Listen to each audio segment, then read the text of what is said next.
से नाम लिया हुआ है मेजर गौरव आर्या।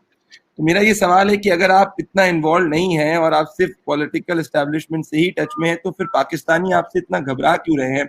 वो अपने हर दूसरे आर्टिकल में आपको क्यों नेम कर रहे हैं? आपके खिलाफ एफआईआर क्यों करी जा रही है? मेजर गौरव आर्या क्या कहना चाहते हैं इन पाकिस्तानियों को जो आपके खिलाफ एफआईआर कर रहे हैं? भाई they are welcome.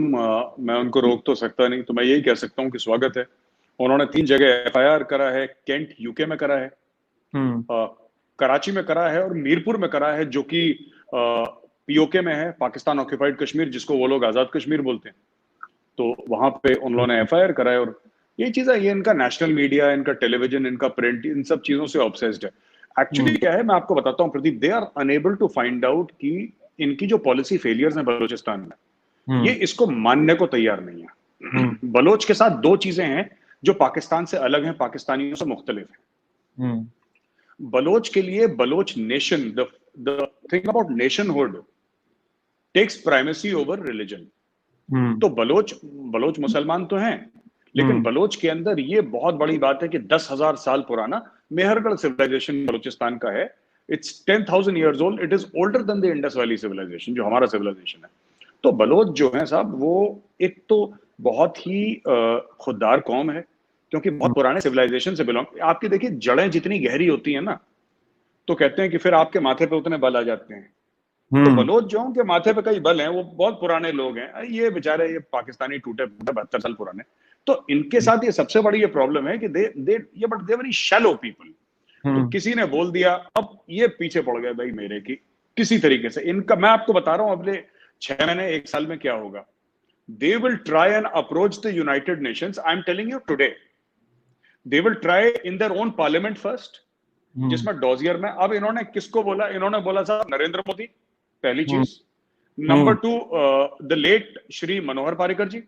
Number 3 Gaurav Arya. अब ये अजीबोगरीब बात नहीं है। चलिए, मुझे छोड़िए, मैं तो एक अदना सा इंसान हूं। भारत का प्रधानमंत्री उसके बारे में ऐसी उल्टी सीधी बात, तो ये this people have no mental balance. इनका क्या करेंगे आप? मेजर गौरव आर्या, आपको क्या लगता है बलूचिस्तान को पाकिस्तान से आजादी मिलनी चाहिए कि नहीं? बिल्कुल, बेशक मिलनी चाहिए।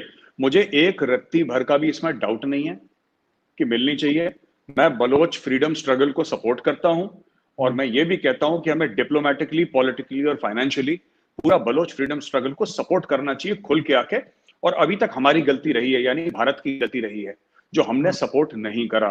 हम कहते हैं हमें सुपर पावर बनना है। ये कैसा सुपर पावर है जो किसी को सपोर्ट नहीं करता? You know, if you want to be a super power, you should support.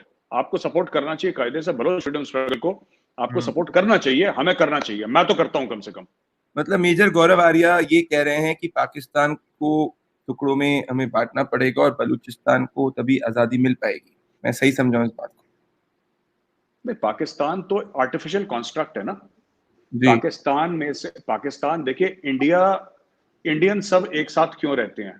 Indian इसलिए एक साथ रहते हैं क्योंकि we believe in a common destiny, in a common past, in a common ancient heritage. हमारे कॉमनैलिटी है। पाकिस्तान में क्या कॉमनैलिटी है? आप देखिए, मैं आपको 2-3 पॉइंट्स बताता हूं, आपको खुद पता लग जाएगा। पाकिस्तान का कॉन्स्ट्रक्ट पूरा फ्रॉड है। किस तरीके से फ्रॉड है? 2 नेशन थ्योरी। 2 नेशन थ्योरी बोला कि हिंदू और मुसलमान एक साथ नहीं रह सकते, तो अलग अलग मुल्क बना दो। चलो, पाकिस्तान बन गया, खुश हो गए।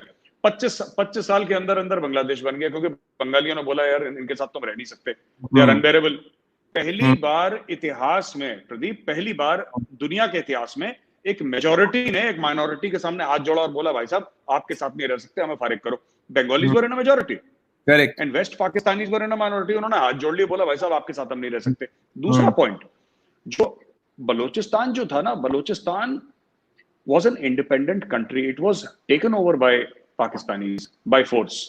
तो जो मैं पाकिस्तान का कंस्ट्रक्ट कहता हूं ना, पाकिस्तान में आप देखिए इनकी नेशनल लैंग्वेज उर्दू है, पर वहां पे उर्दू माँ बोली किसकी है, जिसको मातृभाषा बोलते हैं, किसकी है? पंजाबियों की है? नहीं। सिंधियों की है? नहीं। पश्तूनों की है? नहीं। बलोच की है? नहीं। कश्मीरियों की है? नहीं। किसकी है? वो कुछ लोग जो थे इंडिया से, जिनको मुहाजिर बोलते हैं, उनकी माँ बोली है उर्दू, वो लोग बोलते हैं। तो आपने जो 3 या 4 या 5% लोग जो उर्दू बोलते थे, आपने उनकी जबान ली और आपने उनको एक मेजोरिटी के ऊपर जबरदस्ती थोप दिया, बोला कि कल से तुम उर्दू बोलोगे। तो जो इंडियन टेलीविजन चैनल पे प्रदीप, मैं एक बात बोल रहा हूं, जो हाँ, जो इंडियन टेलीविजन चैनल्स पे कभी कभी आते हैं पाकिस्तानी, ठीक है, तो आपने देखा वो उर्दू का कैसे मर्डर करते हैं जी, जितना कत्लेआम करते हैं उर्दू का। हाँ, कहते हैं आपके वजीर आजम थे राजीव गांधी, ये यहाँ पे आपका जसूस पकड़ा गया। और मैंने बोला यार तुम रहम करो थोड़ा सा इस जबान पे, इतनी इतनी मीठी जबान है उर्दू, उस पर रहम करो थोड़ा सा। इन लोगों ने कत्ल कर दिया उर्दू का इनको। So they are such people. Major, what I get from your, answer is that you are fundamentally giving this argument that the essence of Pakistan is based on instability, and the fundamental of Pakistan is based on instability. तो फिर इस मुल्क का क्या करना चाहिए, इस मुल्क का क्या होगा? बांग्लादेश ऑलरेडी अलग हो चुका है, यू आर एडवोकेटिंग कि बलूचिस्तान को भी फ्रीडम मिलना चाहिए। तो मैं ये पूछ रहा हूँ कि आप क्या देखते हैं कि क्या पाकिस्तान आने वाले 10 सालों में अलग, लाहौर एक अलग, कराची अलग, बलूचिस्तान को अपना अलग फ्रीडम मिल जाएगा, क्या होगा पाकिस्तान का? आर्मी क्या क्या देख रहे हैं आप? क्योंकि अगर बलूचिस्तान भी को भी फ्रीडम मिल गया तो फिर पाकिस्तान में कुछ रह ही नहीं, तो एग्जिस्टेंस का क्या लॉजिक है पाकिस्तान?